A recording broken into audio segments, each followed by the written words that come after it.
Ce soir, je serai plus de ce monde. Et ça, je le sais. Mais elle le sait pas. Comme c'est bizarre. Une vie, ça se passe tellement vite et finalement pour rien. C'est drôle. Elle est immobile, comme si elle avait peur.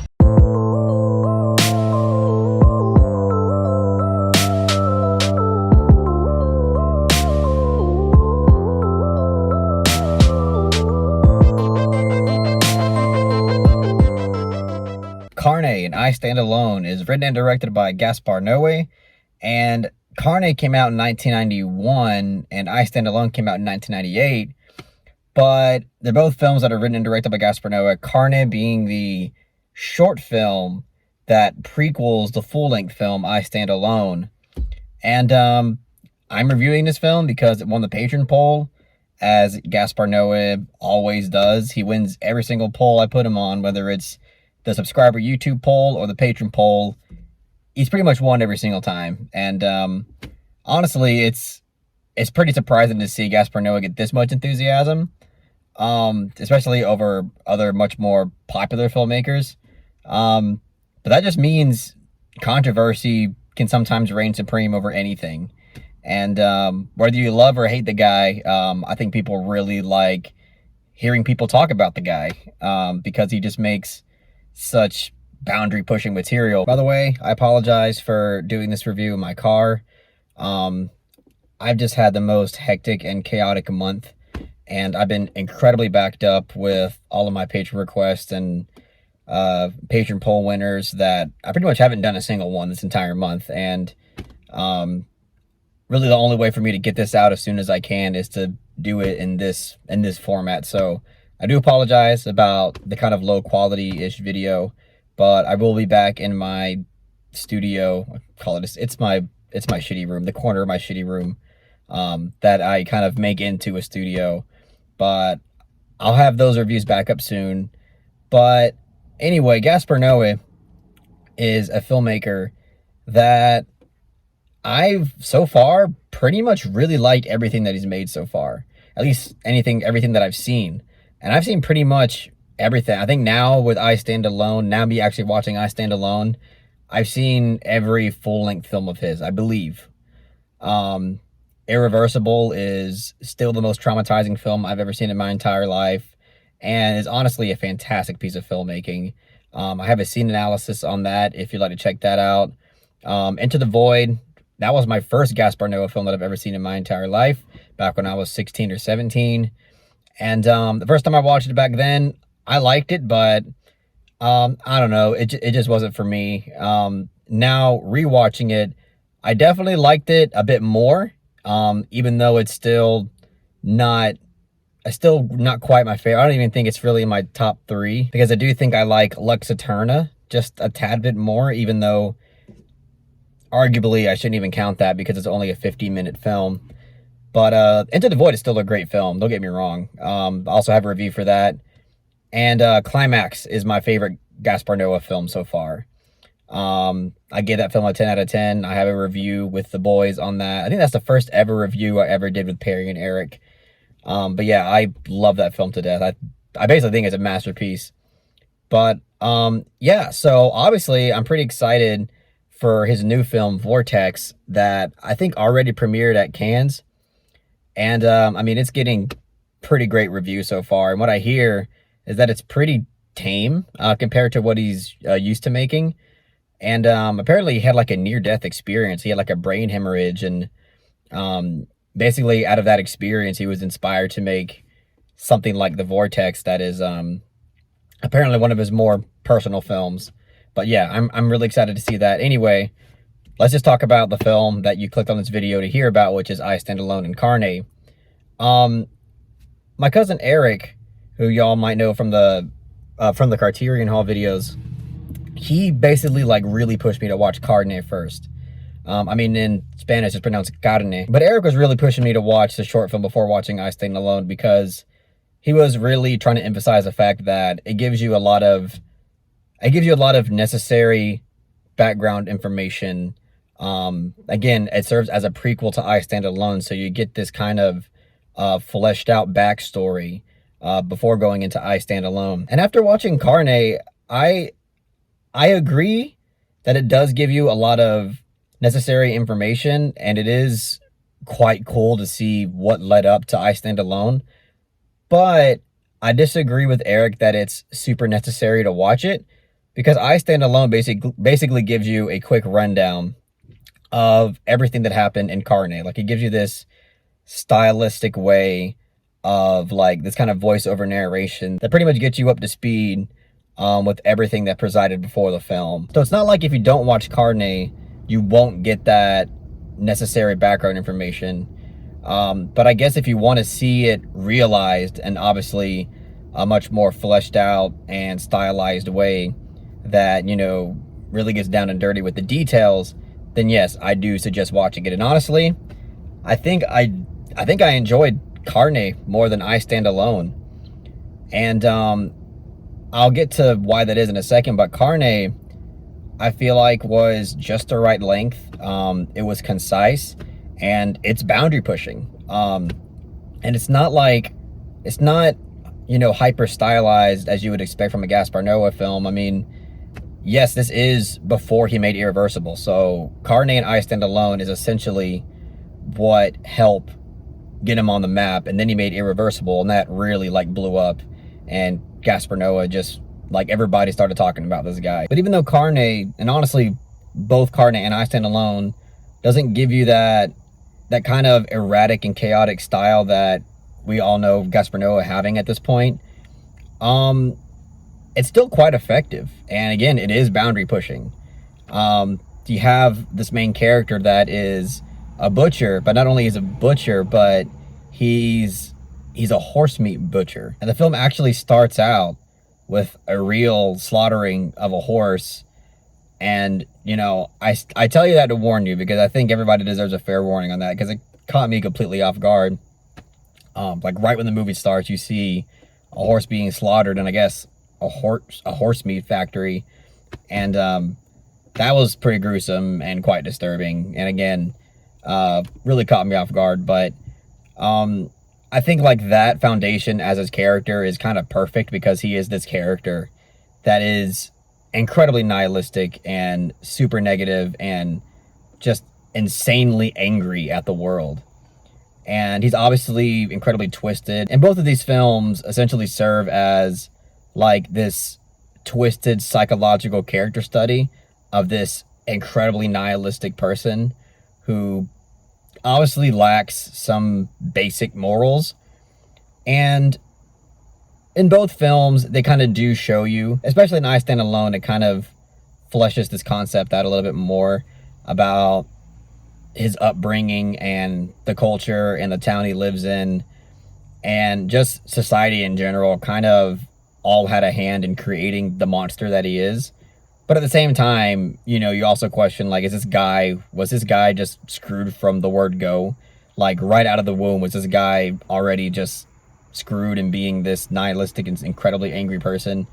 But again, it does kind of raise the question of nature versus nurture. And, you know, even though it doesn't, I don't think it really dives into that all that much. I don't find I Stand Alone or even Carne to be that complex of films. I did find it a bit interesting to, you know, go into the mind of a character that, again, just has nothing but hatred for the world around him, and even himself at times.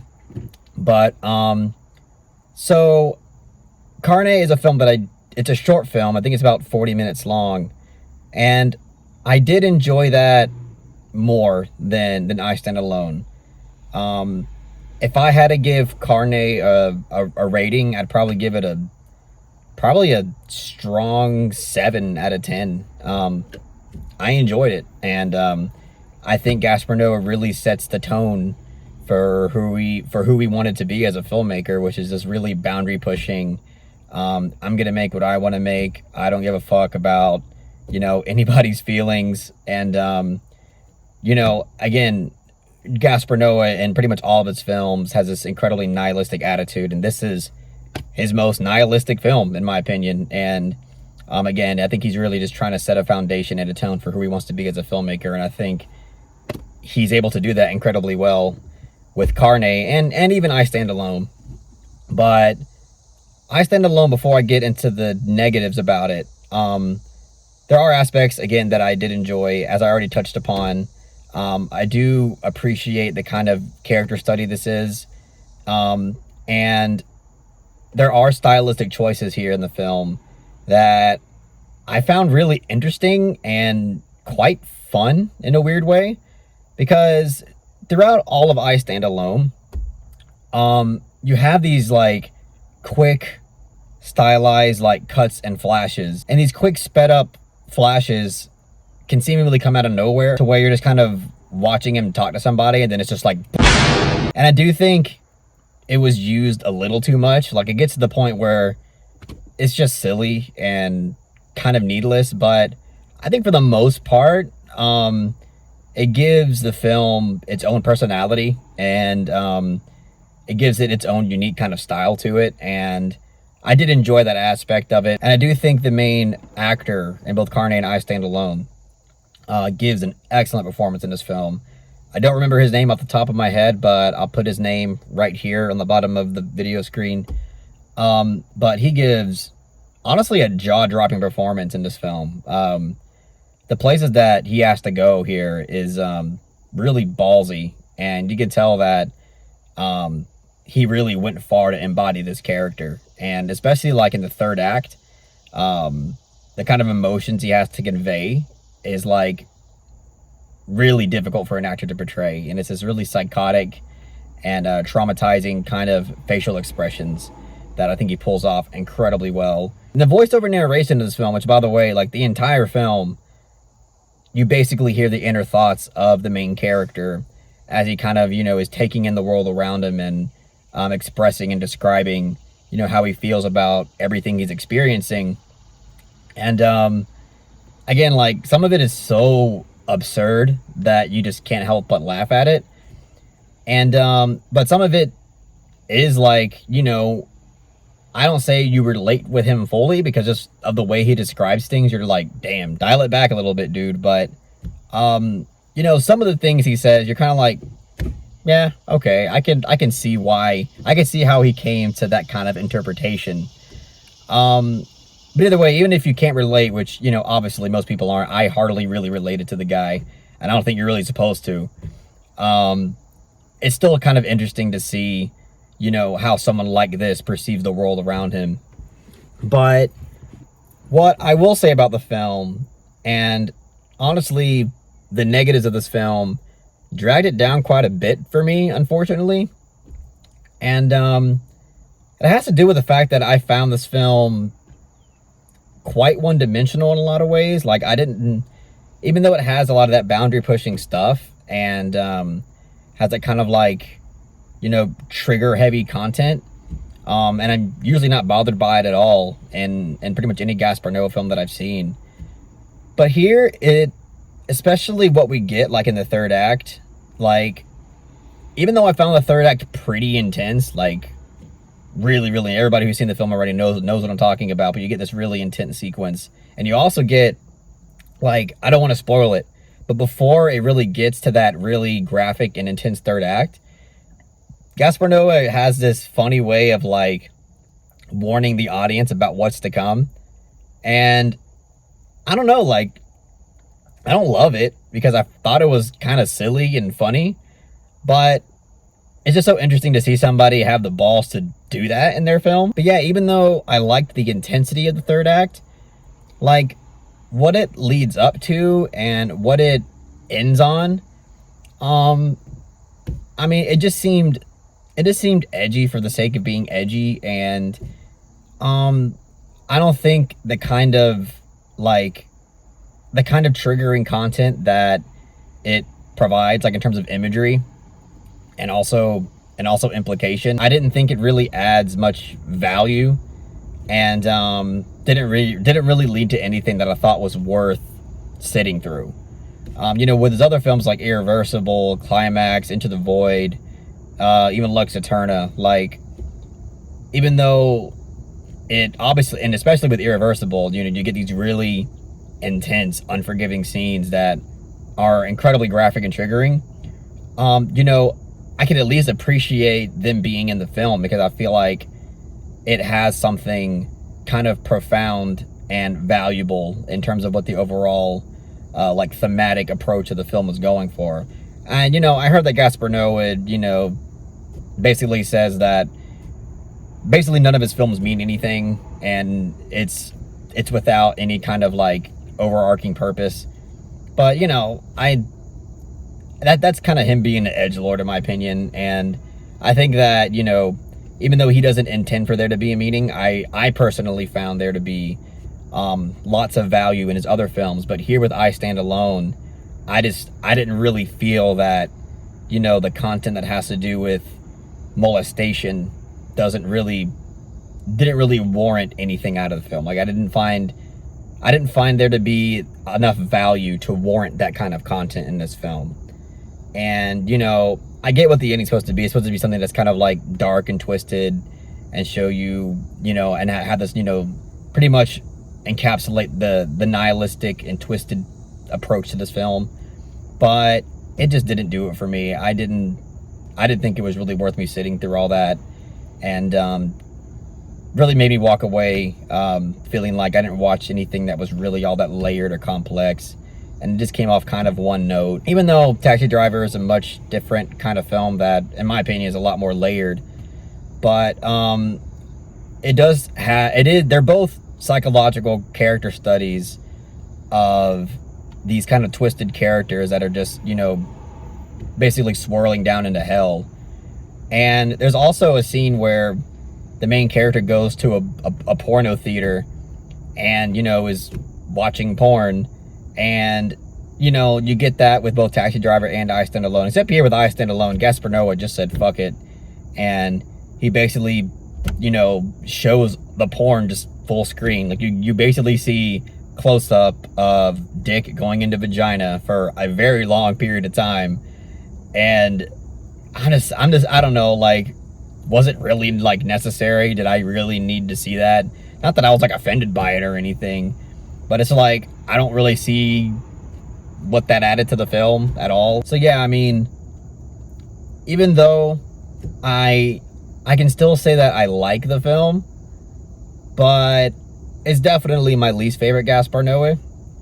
I mean, again, it does set the tone for who he wants to be as a filmmaker, but I think he's definitely evolved after this film.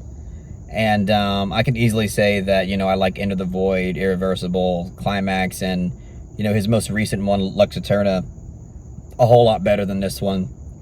But I am glad I watched it, and it's not completely void of any value. But again, like, it just didn't have enough for me. So I'm going to give I Stand Alone a soft 6 out of 10. Yeah, I mean, I'm curious as to what the consensus is on this film. I have a feeling that I might be on the minority. I think a good chunk of Gaspar Noé fans really like this film. Again, I like it, but I just, I wasn't really huge on it. But that being said, I'm still super stoked to see his new film Vortex. I really hope it gets a 2021 release here in America, because I am dying to see it. I'm super hyped. But yeah, and also I have Criterion Hall videos out. Please check those out if you haven't. I also have a review for M. Night Shyamalan's Old with the boys. Please check that out if you haven't already. And stay tuned next Friday for when me and the boys go and watch The Green Knight, one of my most highly anticipated films of the year. I am super stoked. David Lowery made one of my favorite films of all time, A Ghost Story, and I couldn't be more excited to finally watch that film.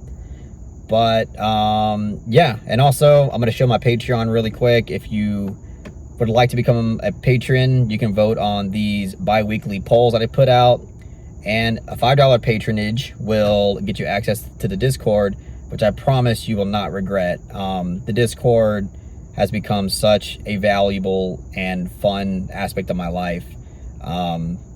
Everybody in there is just so amazing, and I am truly grateful to have everybody there. We have movie nights all the time.